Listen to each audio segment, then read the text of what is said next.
मुझे अब दामाद के साथ अपने कमरे को साझा करना पसंद नहीं आ रहा था, क्योंकि उनकी मेरी तरफ की देखभाल अब मुझे कुछ और ही संकेत दे रही थी।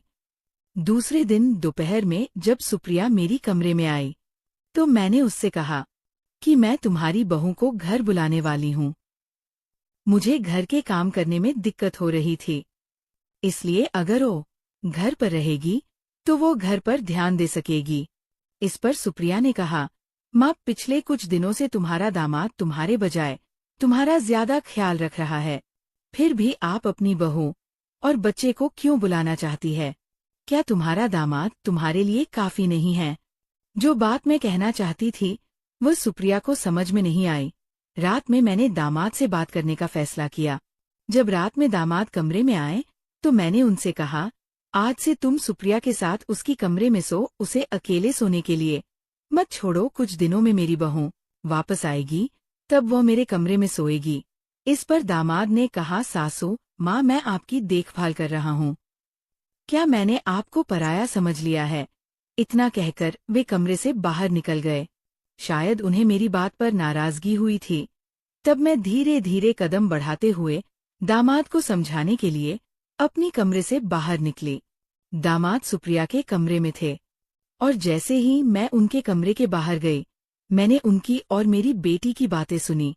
मेरी बेटी कह रही थी, अर्जुन, तुमसे तो कुछ भी काम नहीं हो रहा है।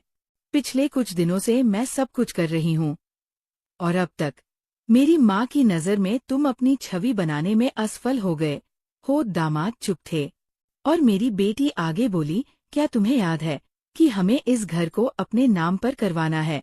तुम्हारी पेंशन में मैं अपना हिस्सा नहीं देख सकती। तुम्हारे परिवार में तो 2 कमरे हैं, और तुम्हारी माँ के पास भी 2 घर हैं।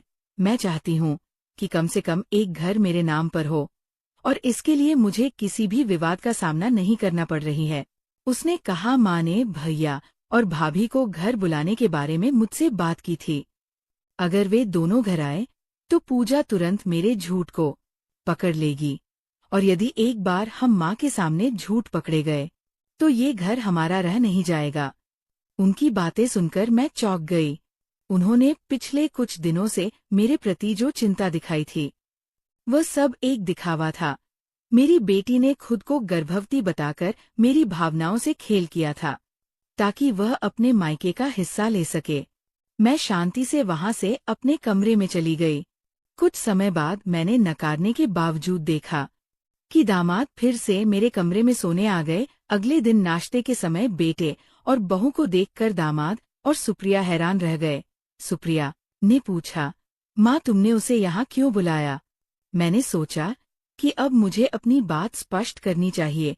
मैंने सुप्रिया के पास जाकर कहा, मैंने रात को तुम्हारे और दामाद के बीच की बातें अपने कानों से सुनी है। तुम दामाद की छवि को लेकर भगवान से प्रार्थना करने लगी थी, जबकि तुमने अपनी बहू को झूठा साबित किया है। इतने दिनों से जो बहू मेरी देखभाल कर रही थी, उसे बिना किसी विश्वास के यहाँ से भगा दिया। तुम मेरी खुद की बेटी हो, लेकिन इस प्रॉपर्टी के लिए तुमने मेरे खिलाफ साजिश की। पैसे के लिए तुमने रिश्तों को भुला दिया। मैंने उन्हें कहा, इस घर की एक ईंट भी तुम्हारे नाम पर नहीं होगी। जो भी मेरी देखभाल करेगा, यही प्रॉपर्टी उसकी होगी। मैं गलत थी जो मैंने शादीशुदा बेटियों को बार बार अपने मायके बुलाया। माँ बाप खर्च करते हैं, लेकिन लड़कियों का कर्तव्य खत्म नहीं होता। जब भी उनकी बात आती है, वे हमेशा पूछती है, हमारे लिए क्या किया? मैंने सोचा तुम जैसी लालची के विचार में मुझे कोई बदलाव नहीं दिखता, लेकिन मैं ये कर सकती हूँ कि तुम्हें अपने से दूर रखूं। आज से मुझे तुम्हारा चेहरा भी नहीं देखना। तुम्हारी वजह से मैं अपने बेटे और बहू को दूर कर रही थी, लेकिन ये हमेशा सच नहीं होता। मैंने समझ लिया है कि दामाद परायों जैसे होते हैं, लेकिन यदि बेटियां भी ऐसे व्यवहार करने लगे तो माँ बाप को क्या सोचना चाहिए? पैसे और जालसाजी से मिली संपत्ति कभी सुख नहीं दे सकती। असली संपत्ति होती है एक खुश परिवार, जहाँ भाइयों और बहनों के बीच प्यार होता है, ना कि जलन। मुझे लगता है कि अब के समय में रिश्तों से ज्यादा पैसा और संपत्ति महत्व रखती है। तो ये थी हमारी आज की छोटी सी कहानी। आपको ये कहानी कैसी लगी, कमेंट करके ज़रूर बताएं। अगर आपको ये कहानी पसंद आई हो तो इसे लाइक करें और अपने दोस्तों के साथ शेयर करें। आगे भी ऐसी ही रोमांचक कहानियों के लिए हमारे चैनल को सब्सक्राइब करें। मेरा नाम प्रशांत है। ये स्टोरी तब की है जब मैं ईटर में पढ़ता था। मेरी उम्र करीब 21 साल की थी। उसी साल 8 मार्च को मेरे मामा की शादी थी, तो मैं और मेरा पूरा परिवार मामा के घर गया हुआ था। बुआ का घर मेहमानों से भरा था। उसी में मेरी वो भाभी भी आई थी। वो मेरे मम्मी के किसी दूर के भतीजे की पत्नी थी। वो दिखने में काफी खूबसूरत थी। उनका रंग बहुत गोरी था। उनकी उम्र ज्यादा नहीं था, ऐसा लग रहा था कि 29 या 30 साल की होगी। उनका नाम शिवानी था। वो मेरी माँ से बात कर रही थी।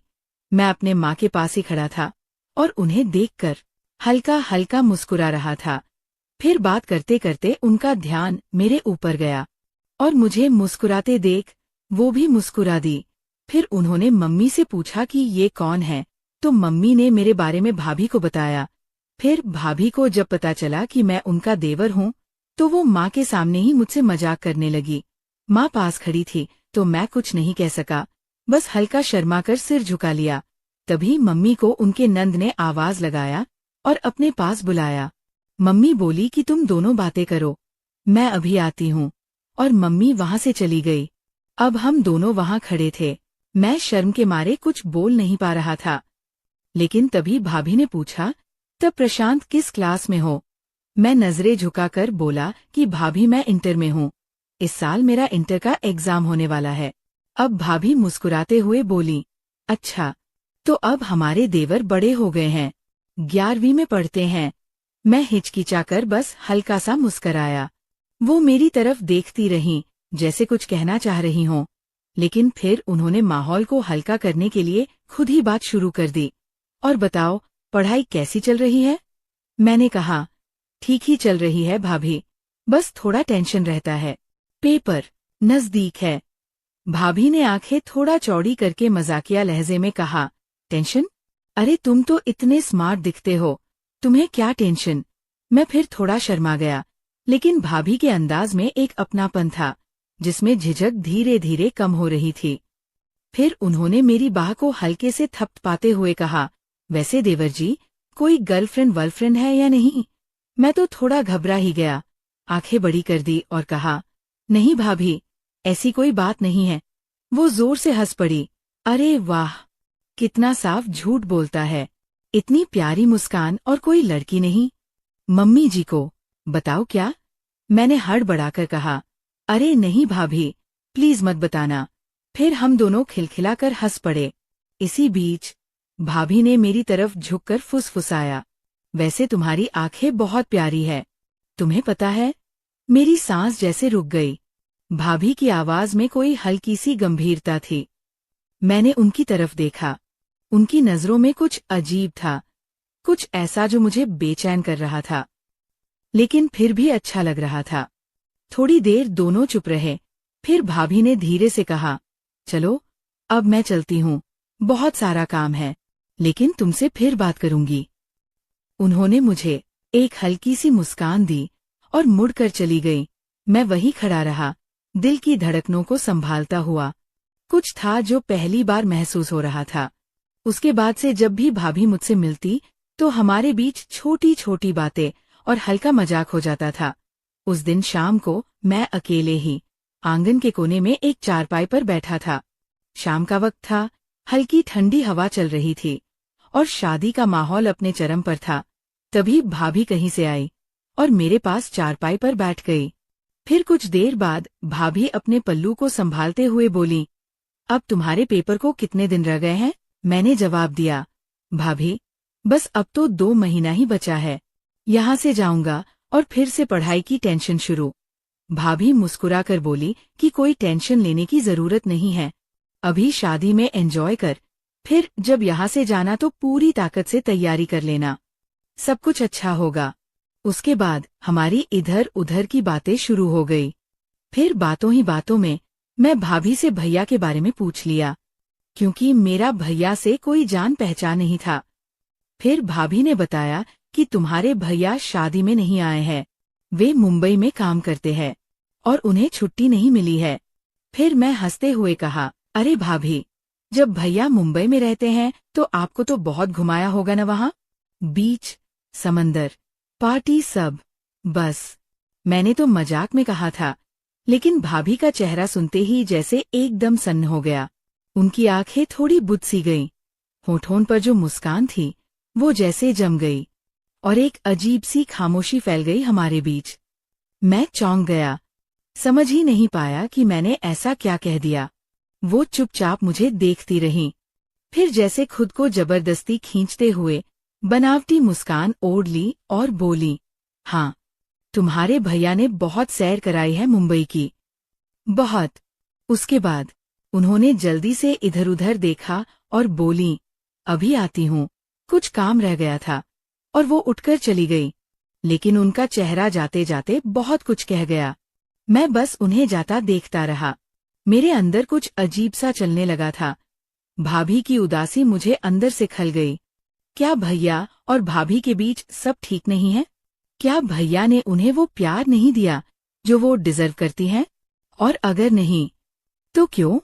इतनी प्यारी, समझदार, नरम दिल और हंसती खिलखिलाती सी भाभी, वो इस तरह अचानक टूट क्यों गई? मैं वहीं बैठा रहा और बहुत देर तक सोचता रहा। फिर खुद से कहा, प्रशांत, तू यहाँ शादी में आया है, थोड़ा हंसी मजाक हो गया तो क्या हुआ? भाभी अपनी दुनिया की है, तू अपनी दुनिया का है। शादी बीतेगी, सब अपने अपने घर चले जाएंगे, तुझे इससे क्या? मैं ये सब सोचकर मन को झूठी तसल्ली दिया, लेकिन कहीं न कहीं दिल के किसी कोने में भाभी की वो बुझी हुई आंखें रह गईं, उनकी बनावटी मुस्कान, उनकी चुप्पी और उनका यूं अचानक उठकर चले जाना। फिर रात का टाइम आ गया। हम सब ने खाना खाया और छत पर सोने चले गए। हम सब खा पीकर सो गए।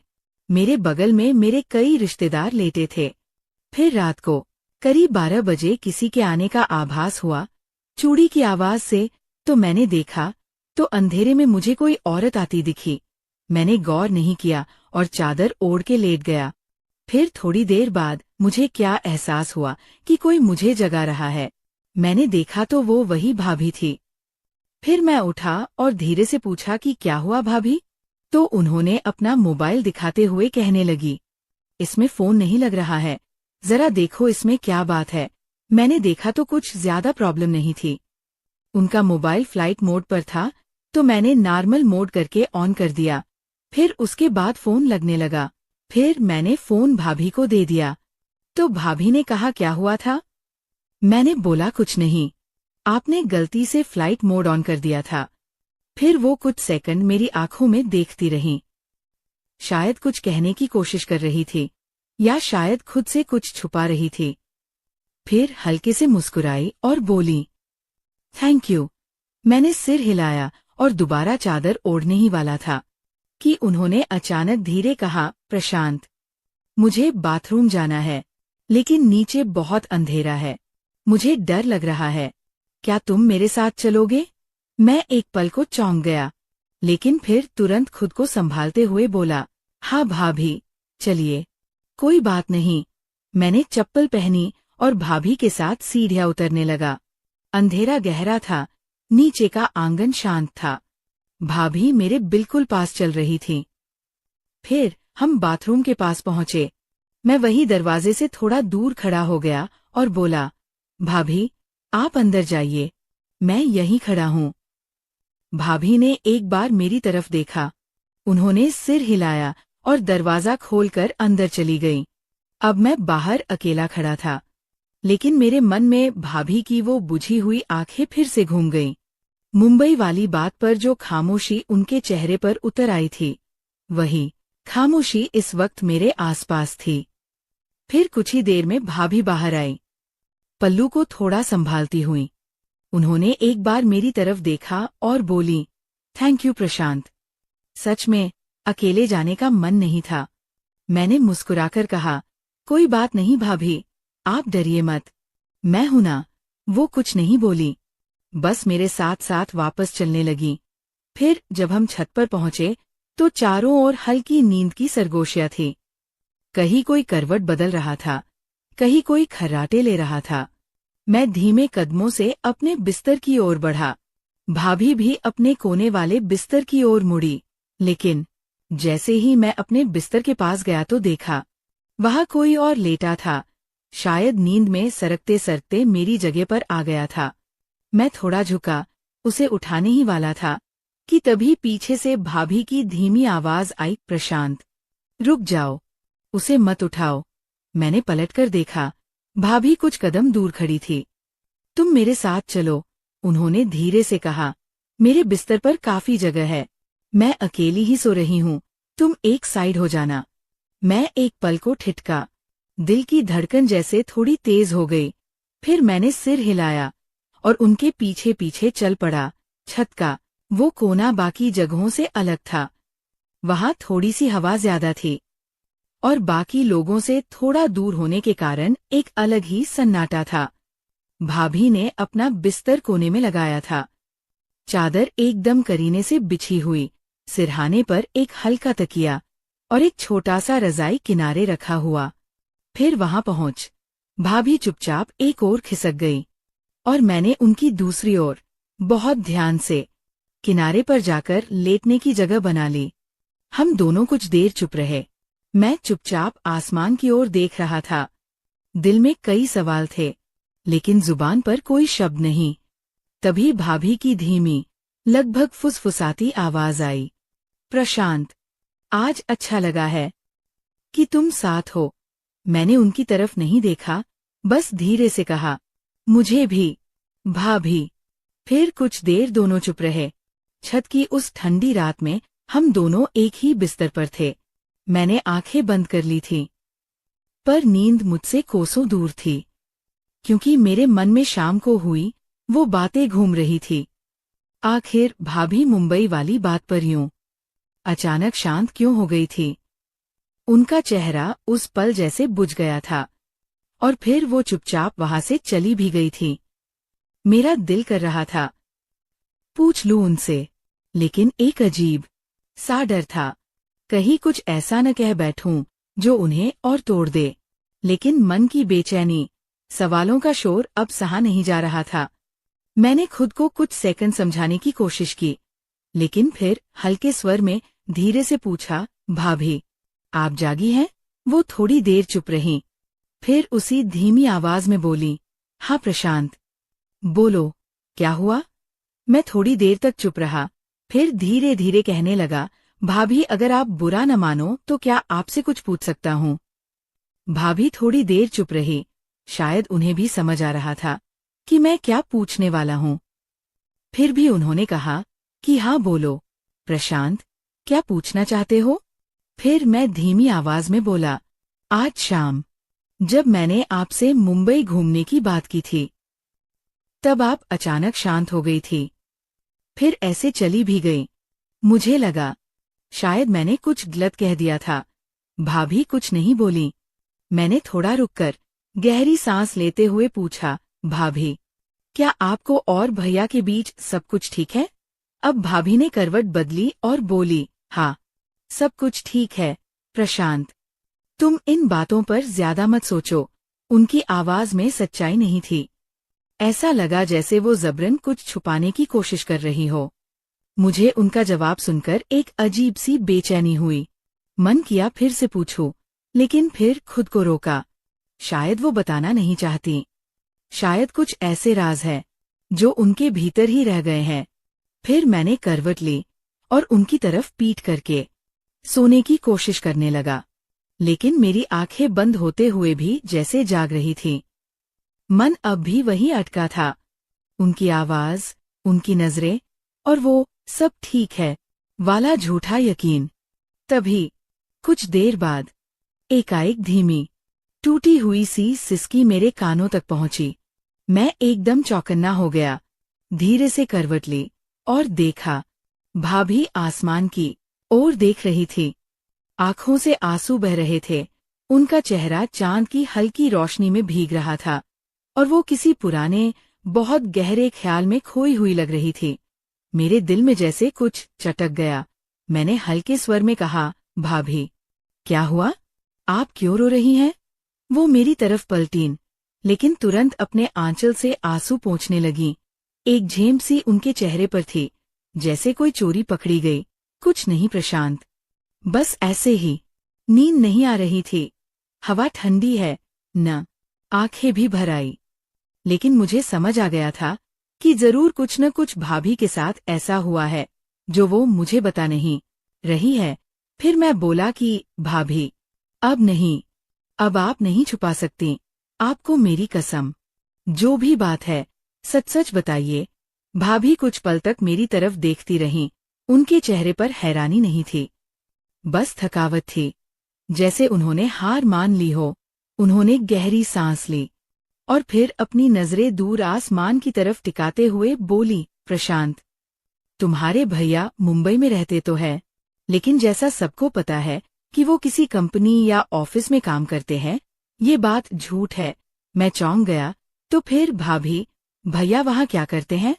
वो वहाँ गाइड का काम करते हैं। विदेश से आए लड़के लड़कियों और कपल्स को मुंबई की सैर कराते हैं, बीच पर ले जाते हैं, होटल दिलवाते हैं, पार्टीज कराते हैं। कभी कभी उनके साथ ही घुल मिल जाते हैं। तुम समझ रहे हो ना प्रशांत, मैं क्या कह रही हूँ? मैंने धीरे से उनका हाथ थामा। भाभी, इसमें क्या गलत है? ये भी तो एक काम ही है ना, लोगों को घूमने फिरने में मदद करना, गाइड बनना। क्या बुरा है इसमें? भाभी ने मेरी तरफ देखा। उनकी आंखें भीगने लगी थी, लेकिन इस बार वो आंसू पोंछने की कोशिश नहीं कर रही थी। प्रशांत, मुझे भी पता है कि इसमें कोई बुराई नहीं है। काम छोटा बड़ा नहीं होता, लेकिन बात काम की नहीं है।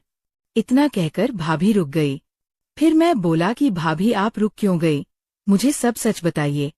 फिर भाभी गहरी सांस लेते हुए बोली, प्रशांत, जब तुमने कहा था कि तुम्हारे भैया ने मुझे मुंबई के बीच घुमाया होगा, उस वक्त मैं इसलिए चुप हो गई थी, क्योंकि हाँ, मैं उनके साथ मुंबई गई थी। हमारी नई नई शादी हुई थी और वो मुझे मुंबई ले गए थे। वहाँ सब कुछ बहुत खूबसूरत था। तुम्हारे भैया ने मुझे मुंबई के समंदर दिखाए, बीच पर ले गए। हमने खूब मस्ती की, फोटोज खिंचवाईं, रेत पर देर तक चले। जैसे हर नई दुल्हन सपने देखती है, वैसे ही मैंने भी देखे थे। उनकी आंखें उस वक्त मुस्कराईं, लेकिन पल भर में फिर बुझ गईं।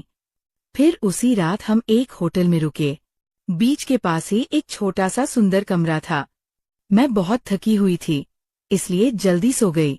लेकिन रात को मेरी आंख अचानक खुल गई और मैंने देखा कि वो बिस्तर पर नहीं हैं। मुझे लगा जैसे कि वो बाथरूम गए होंगे, लेकिन जब कुछ देर तक वो नहीं आए तो मैंने उन्हें कमरे के बाथरूम में ढूंढा, लेकिन वो वहां नहीं थे। फिर मैं उन्हें ढूंढते हुए बाहर निकल गई, लॉबी में देखा, फिर रिसेप्शन से होते हुए बाहर बीच की तरफ गई। और जब मैं बीच पर पहुंची, मैंने देखा तुम्हारे भाभी एक फिरंगी लड़की के साथ रेत पर बैठे थे। नहीं प्रशांत, बैठे नहीं थे, उनकी आवाज टूटने लगी थी। वो उसके बहुत पास थे, जैसे मैं उनके लिए थी ही नहीं, जैसे मैं बस एक पड़ाव थी। और अब कोई नया चेहरा, नई खुशबू उनके साथ थी। मेरा दिल बैठ गया था। मैं वहीं चुपचाप खड़ी रही कुछ पल, फिर लौट आई। कमरे में आकर खुद को बंद कर लिया। उस रात मुझे एक पल भी नींद नहीं आई।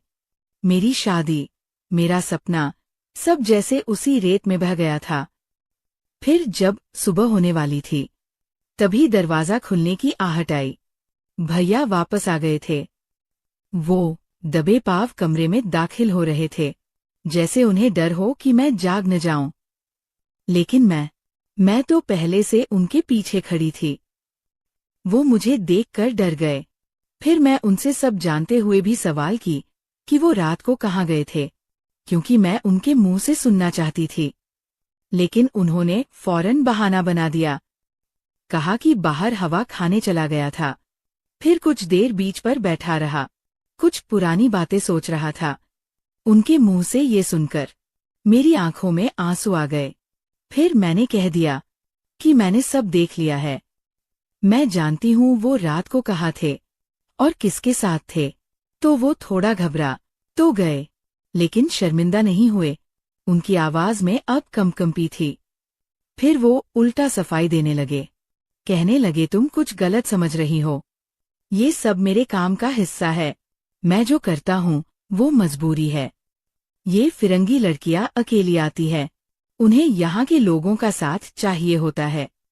अगर हम उनकी हर जरूरत पूरी नहीं करेंगे तो कौन करेगा? ये उन्हें खुश रखने का हिस्सा है। ये सब बस प्रोफेशनल है। प्रशांत, तुम्हारे भैया की बात सुनकर उस पल मुझे लगा जैसे कोई जोर से मेरे सीने पर पत्थर रख गया हो। शादी मेरे लिए एक वचन था, एक बंधन, एक भरोसा। लेकिन तुम्हारे भैया के लिए वो सिर्फ एक जरूरत थी, जो अब शायद पूरी हो चुकी थी। फिर मैं उनसे बोली अगर ये तुम्हारा काम है, तो फिर तुम्हारा घर क्या है? मैं कौन हूँ?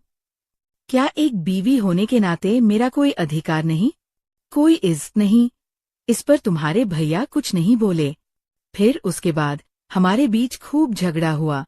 मैंने उन्हें कहा कि मैं इस रिश्ते में नहीं रह सकती, जहां वफादारी सिर्फ एक पक्षीय हो। तो उन्होंने कहा तुम गांव की लड़की हो, तुम्हें मुंबई की दुनिया समझ नहीं आएगी, तुम ड्रामा मत करो। उनकी बात सुनकर मेरे दिल में एक टीस उठी। मैं अब वहां एक पल के लिए भी रुकना नहीं चाहती थी। मैं अपना सारा सामान समेटी, बैग में रखा और वहां से निकल गई। प्रशांत, तुम्हारे भैया ने मुझे रोकने की भी कोशिश नहीं की। मैं एक टैक्सी ली और सीधे स्टेशन पहुंची और सुबह की पहली ट्रेन से अपने गांव लौट आई। मैंने पूछा, फिर भैया, उन्होंने आपको एक बार भी फोन किया? भाभी हंसी, एक थकी हुई, बुझी हुई हंसी। नहीं प्रशांत, उन्हें कोई अफसोस नहीं था। न फोन आया, न कोई खबर ली। शायद उनके लिए मैं सिर्फ एक फेज थी, जो अब बीत चुका था। भाभी चुप हो गई थी। छत पर अब सिर्फ भाभी की धीमी सांसें सुनाई दे रही थीं और मेरा दिल भारी होता जा रहा था। फिर भाभी बोली, मुझे ये सब किसी से कहने का मन कभी नहीं हुआ प्रशांत, लेकिन आज शायद पहली बार लगा कि कोई है जो मेरी बातें सुनना चाहता है, बिना जज किए, बिना सवाल किए। मैंने बहुत धीमे से उनके हाथ पर अपना हाथ रखा। मैं भाभी की आंखों में देख रहा था, वो आंखें जो बरसों से खामोश थीं, आज पहली बार बोल रही थी। उनमें आंसू नहीं थे अब, बस एक थकान थी, एक गहरी निराशा जिसे शब्दों में बांधना मुश्किल था। मैंने कुछ कहने के लिए होंठ खोले, लेकिन फिर बंद कर लिए। क्या कहता, क्या जवाब था मेरे पास उनके टूटे भरोसे का, उस दर्द का जो उन्होंने अकेले सहा? मैंने बस उनका हाथ थामे रखा, वो हाथ जो कांप रहे थे, जिनमें अब भी अपने होने की कोई उम्मीद बाकी थी। मैं जानता था, मैं उनके लिए ज्यादा कुछ नहीं कर सकता। मैं उनकी टूटी हुई जिंदगी को जोड़ नहीं सकता, उनके बीते साल वापस नहीं ला सकता, उनके घाव नहीं भर सकता। मैं बस उनके पास था, चुपचाप, बिना कुछ कहे। कभी कभी किसी के पास होना ही सबसे बड़ी सांत्वना होती है। भाभी की आंखें बंद थीं, पर उनके चेहरे पर